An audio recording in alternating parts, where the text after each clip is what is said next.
Bismillahirrahmanirrahim. Assalamualaikum warahmatullahi wabarakatuh.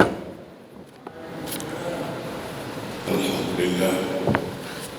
Alhamdulillahilladzi khalaqal insana fi ahsani taqwim. Asyhadu an la ilaha illallah wahdahu la syarika lah. Wa asyhadu anna sayyidana Muhammadan abduhu wa rasuluh la nabiyya ba'dah.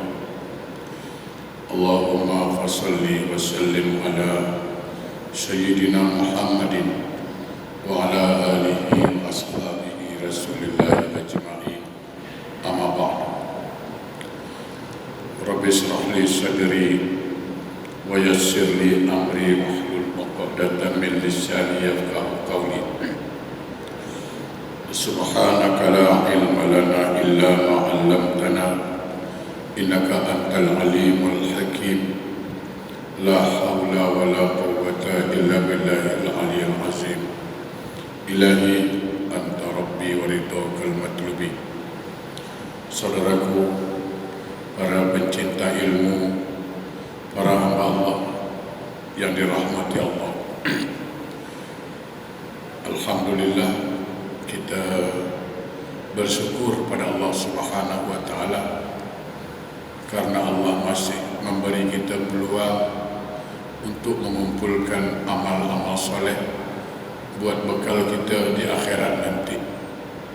Mudah-mudahan hadirnya kita di rumah Allah ini mengundang rahmat Allah, hidayah Allah, serta maghfirah dari Allah Subhanahu wa taala. Amin. Salawat dan salam tak lupa mari sama-sama kita sanjungkan keharibaan junjungan alam Rasulullah sallallahu alaihi wasallam. Allahumma shalli ala sayyidina Muhammad wa ala ali sayyidina Muhammad. Mudah-mudahan kita semua beserta keluarga mendapat syafaat dari beliau kelak di yaumil akhir. Amin Allahumma amin. Jemaah yang berbahagia, kita selalu mendengar kata kafir atau kufur. Itu akan kita bahas hari ini. Kita selalu dengar kata-kata kafir, kufur. Kafir dari segi istilah, ulama mengatakan kafir dari segi istilah artinya engkar, istilah. Tapi dari segi bahasa namanya tertutup, penutup. Kalau dalam orang putih cakap cover, itu waktu dari Arab itu cover. Cover itu kan penutup. Jadi kafir itu dari segi istilah engkar, istilah. Tapi dari segi makna kafarah, penutup. Jadi orang yang kafir itu artinya apa? Hatinya tertutup untuk menerima kebenaran. Itu. Orang itu kafir terhadap Allah, artinya apa? Tertutup hatinya menerima kebenaran Allah itu. Ada orang dia percaya dengan Allah, dia yakin dengan Allah, tetapi dia mengingkari, kafir juga, tapi dia mengingkari perintah Allah, namanya kufur. Jadi kalau kafir itu hatinya tertutup menerima Allah, kalau kufur hatinya tertutup menerima perintah Allah. Nah ini. Jadi kadang-kadang kita mudah tersinggung bila orang sebut kafir, kita mengamuk cepat mengamuk. Kita anggap kafir itu bahasa kasar, tidak. Itu bahasa Quran. Kafir itu bahasa Quran. Dan orang bukan Islam juga tak boleh marah, karena itu bahasa Quran. Qul ya ayyuhal kafirun, itu kan bahasa Quran, bahasa halus itu. Jemaah yang berbahagia, yang kita kaji hari ini apa? Tentang kufur nikmat. Dia bukan tidak percaya dengan Allah, dia percaya. Cuma dia tidak mau melaksanakan perintah Allah. Itu namanya kufur. Disebut kufur nikmat. Kalau kafir itu mengingkari Allah. Lain-lain. Kalau kufur mengingkari perintah Allah. Nah, itu. Jadi jelas dulu. Jadi kafir itu, saya ulang balik, dari segi istilah itu artinya ingkar. Tapi dari segi makna bahasa penutup. Hatinya, kenapa orang itu tak sholat? Hatinya tertutup menerima hidayah. Itu. Kenapa dia tidak mau keluar zakat padahal mampu? Kenapa tak pergi haji padahal mampu? Pergi Amerika boleh, London boleh, pergi haji tak boleh. Hatinya tertutup. Gitu. Jemaah. Pertama, ada jenis beberapa disebut kufur nikmat dan semuanya salah. Pertama, kufur nikmat manusia terhadap Allah. Jemaah, sadar atau tidak sadar kita ini, dari kita lahir ke dunia, begitu keluar dari dunia, sekarang kita sedang menikmati dunia. Suatu saat dunia ini akan kita tinggalkan. Saya perlu mengingatkan saya dulu, diri pribadi saya, dunia ini bukan tempat tinggal, tapi tempat meninggal. Harus paham itu. Dunia bukan tempat tinggal kita, tapi tempat kita meninggal dunia. Bayangkan dari lahir ke dunia sampai detik sekarang ini, sedetik pun tidak pernah putus nikmat Allah kita terima. Banyak betul. Sehingga kalau kita ingin menghitung-hitung nikmat Allah, Allah menjawab, wa in ta'udu ni'matallah la tuhsuha.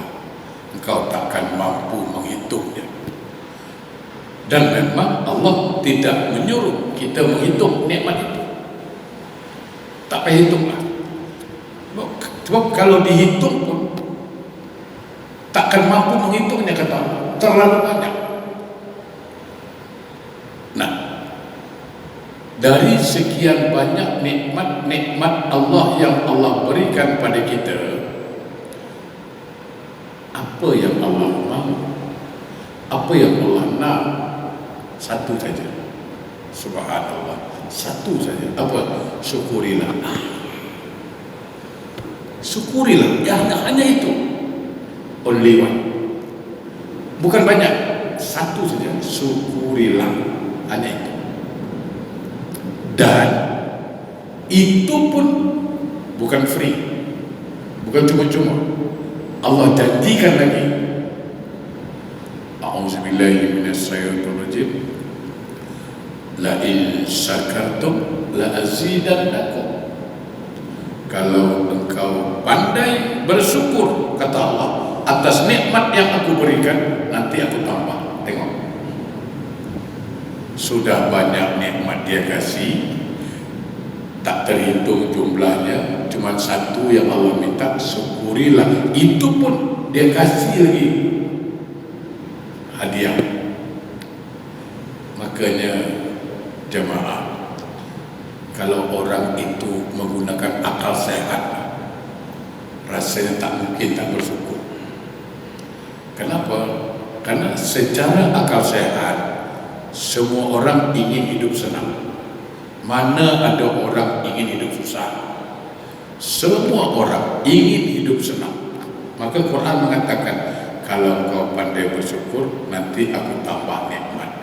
Jadi orang yang pandai mensyukuri nikmat Allah, orangnya akan senang. Kenapa? Karena nikmat tak putus. nikmat tidak putus.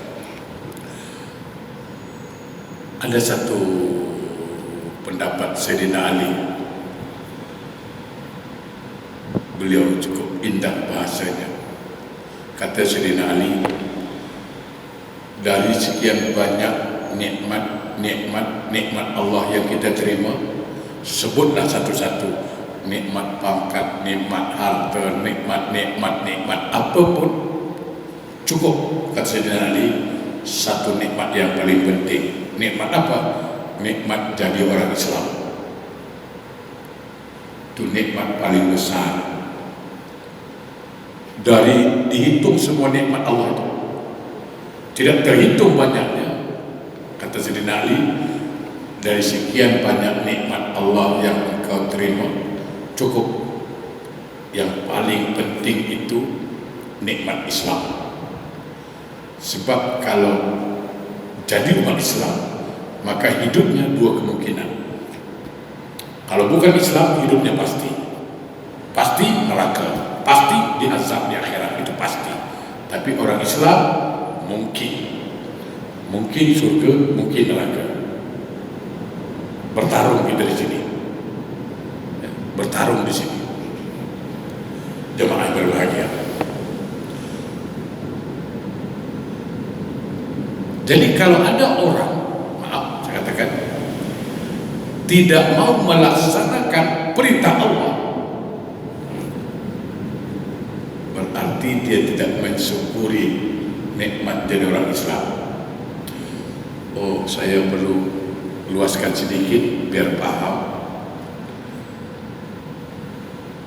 Dalam selalu khotib mengingatkan kita setiap Jumat, a'udzubillahi minasyaitonirrajim, ya ayyuhallazina amanu taqullaha haqqa tuqatih wa la tamutunna illa wa antum muslimun.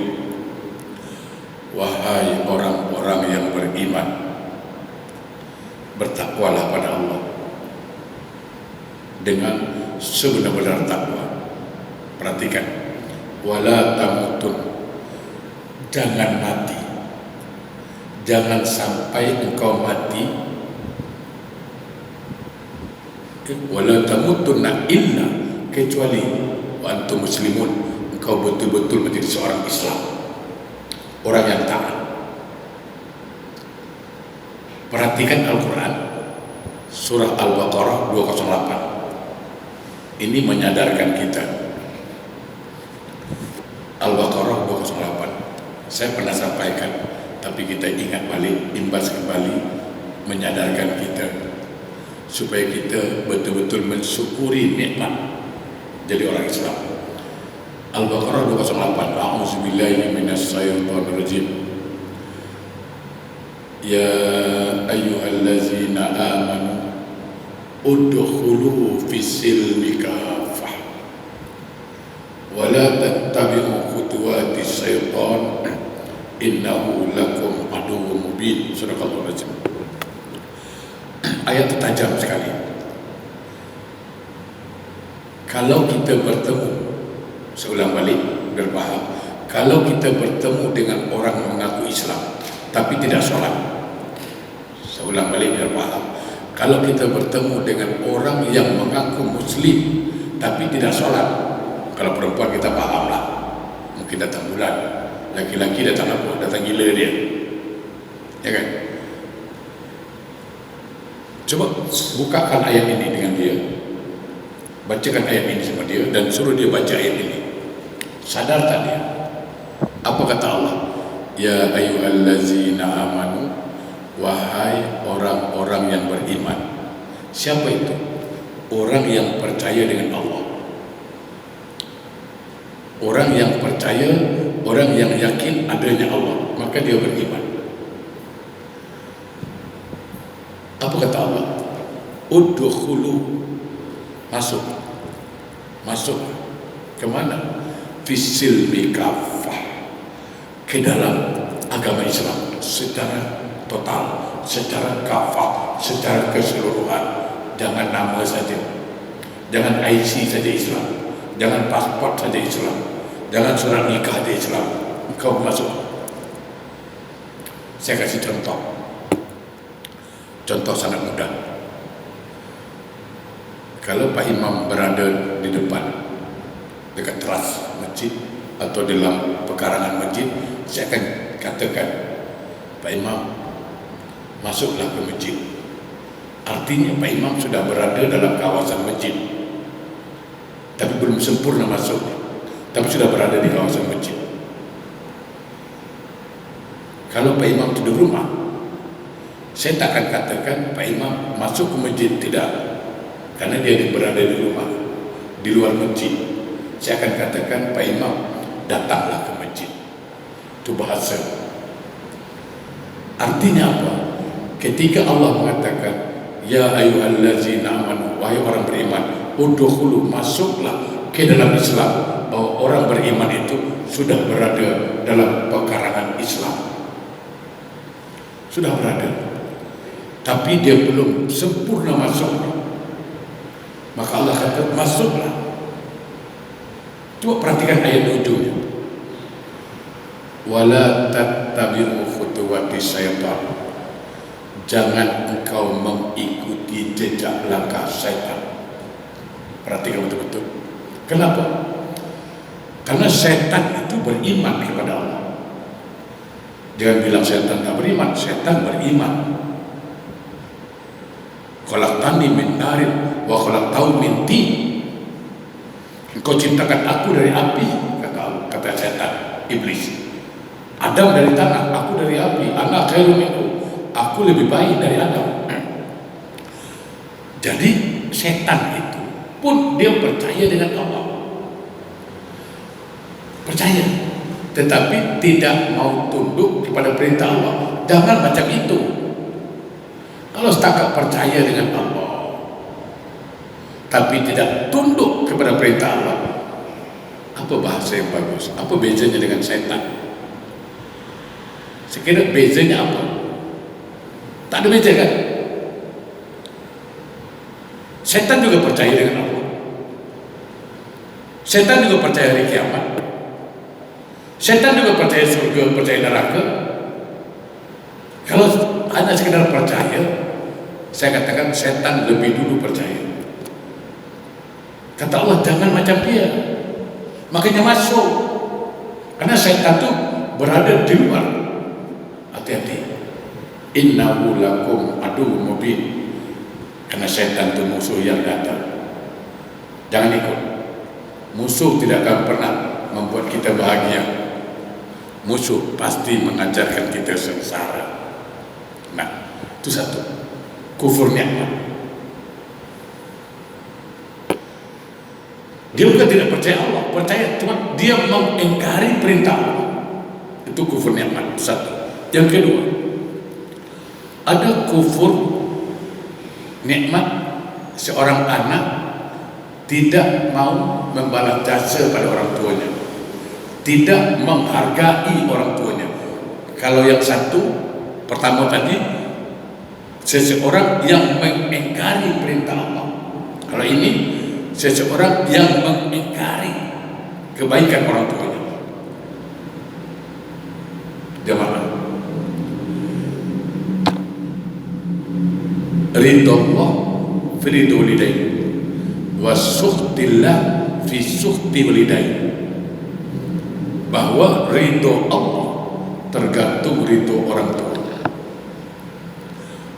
dan murka Allah pun tergantung murka orang tua. Di dalam kitab Wasiatul Mustafa itu dijelaskan,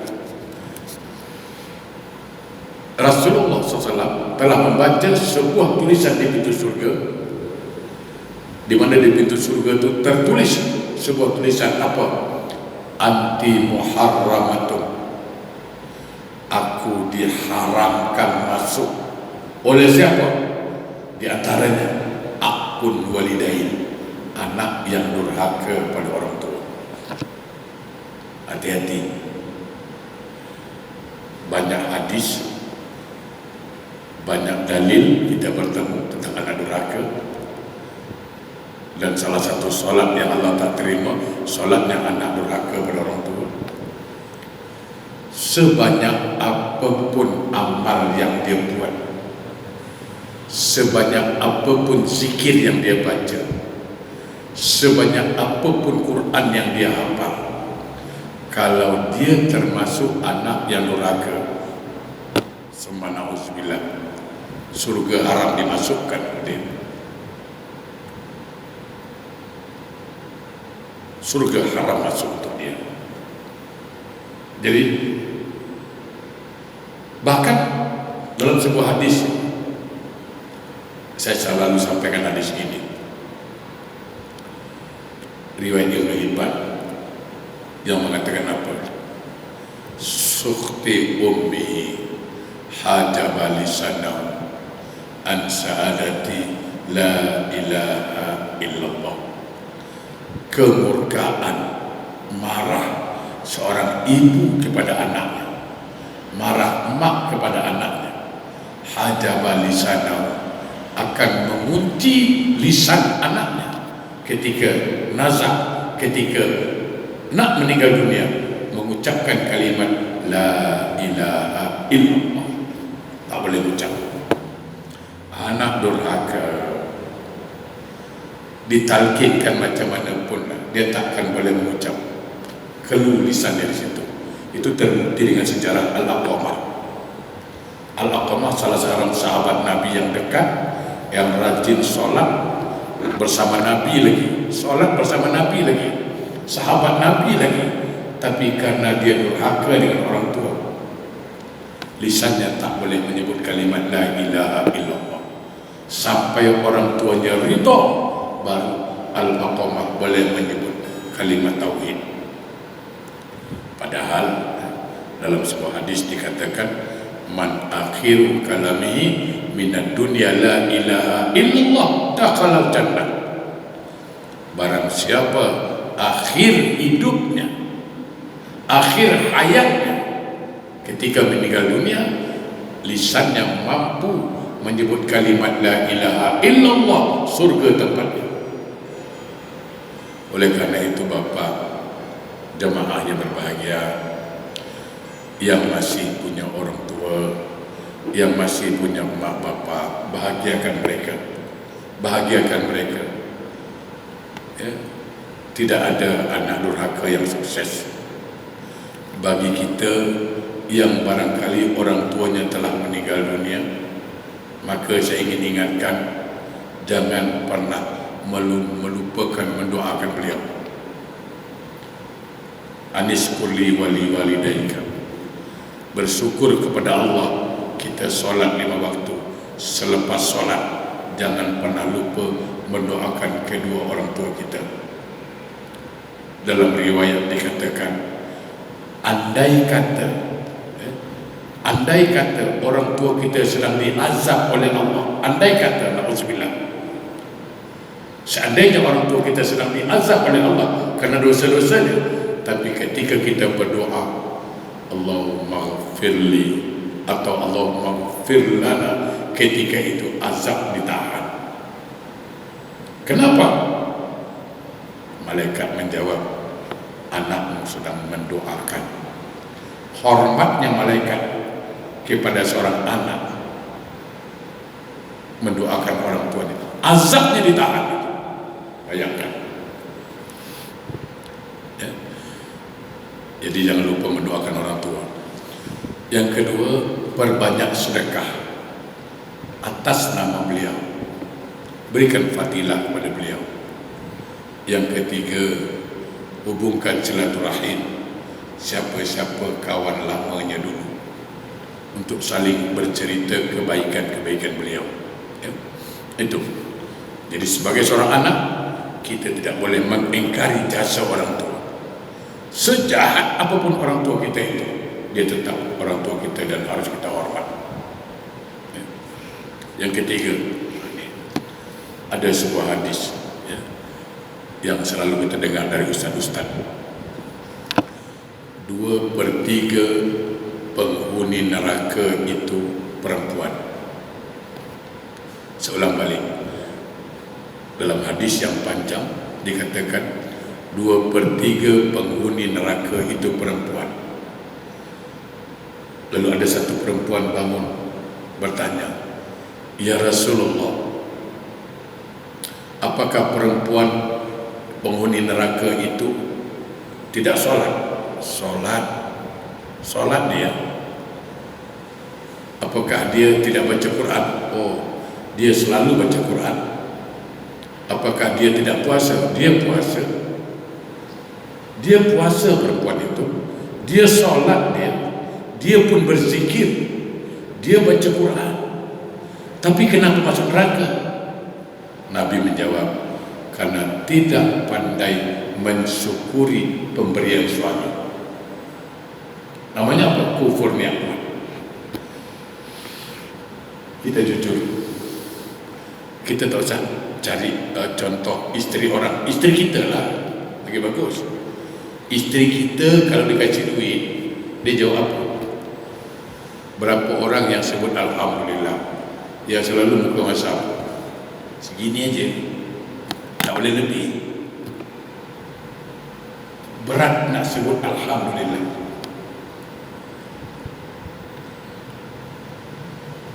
Kalaupun sebut Alhamdulillah pasti ada tambahan. Yalah Alhamdulillah, tapi kurang. Ada juga kurang. Alhamdulillah ni betul, tapi ditambah Alhamdulillah. Nanti tak cakap Alhamdulillah salah pula, tapi kurang. Okay.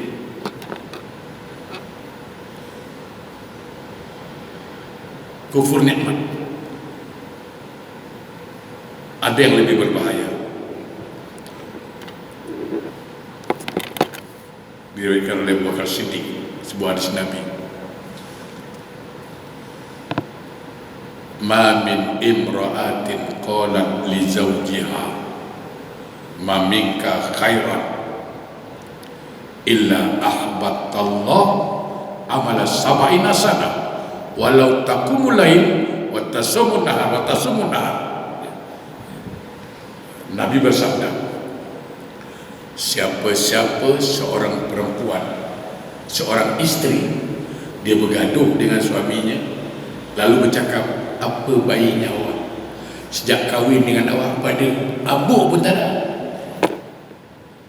menderita dia lah, menyesal kahwin, tak ada baiknya awak ni." Ingat, dia mengatakan tidak ada kebaikan dari awak. Maka ketika itu kata Nabi, Allah gugurkan amal ibadahnya isteri itu, walaupun dia sudah beribadah 70 tahun, berpuasa di siang hari, bangun tahajud malam hari. Allah tak pandang. Kenapa? Karena mengingkari suami. Hati-hati. Bagi tahu isteri kita, bergaduh lah. Tapi jangan cakap apa baiknya awak. Kadang-kadang terlanjur cakap, "Dulu bang, masa aku muda-muda dulu kan, banyak orang gila-gila nakkan aku." Alah, orang gila yang nak sibuk sangat, ya kan? Bukan orang waras, orang gila yang nak dia. "Dulu masa aku gadis bang, banyak orang gila nakkan aku." Kan orang gila yang nakkan dia. Apalah kepo sangat. Bangga pula orang gila yang nak bangga. Kufur. Jadi isteri yang tidak pandai mensyukuri pemberian suami disebut kufur nikmat, dan dia penghuni neraka. Jemaah,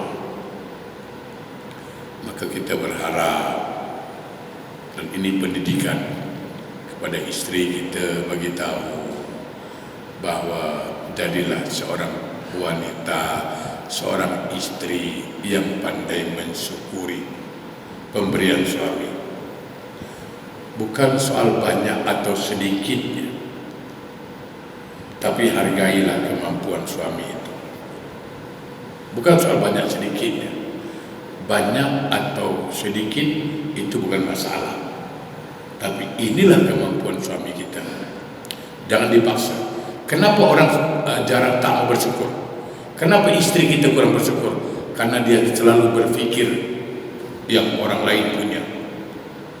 Itu aja. Dia selalu berfikir yang orang lain punya, sehingga dia tidak bersyukur. Mestinya syukuri apa yang Allah dah berikan kepada dia. Supaya apa? Dengan rasa syukur itu, insya Allah nikmat tidak putus dia terima. Selanjutnya ada lagi disebut apa? Kufur.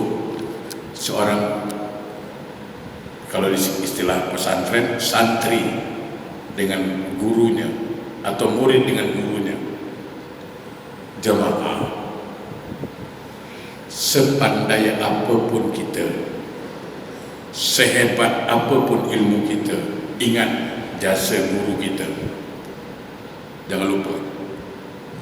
Walaupun kita sekarang mungkin menjadi pensarah terkenal, atau kita menjadi seorang guru terkenal, tapi ingat, jangan pernah, saya ulangi, jangan pernah melupakan jasa guru kita.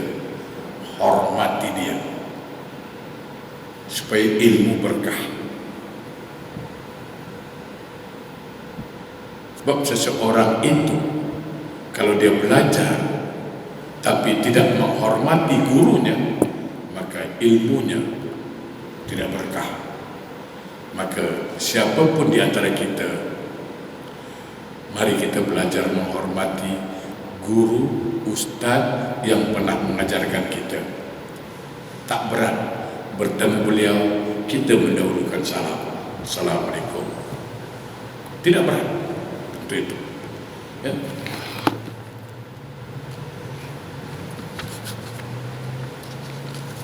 Oleh karena itu, jemaah yang berbahagia, hindarkan sifat kufur nikmat ini. Apakah kita kufur nikmat terhadap Allah, meninggalkan perintah Allah, atau kita mengingkari kebaikan orang tua kita? Itu juga salah. Atau seorang istri mengingkari kebaikan suaminya, itu juga kufur. Jadi kufur nikmat itu apa? Mengingkari kebaikan. Kufur nikmat pada Allah, mengingkari kebaikan Allah. Kufur nikmat terhadap ibu bapa, mengingkari kebaikan ibu bapa. Kufur nikmat istri pada suami, mengingkari kebaikan suami. Kufur nikmat murid dengan guru, mengingkari kebaikan guru. Baik, saya kira cukup sampai di sini, insyaallah. Mudah-mudahan ada manfaatnya.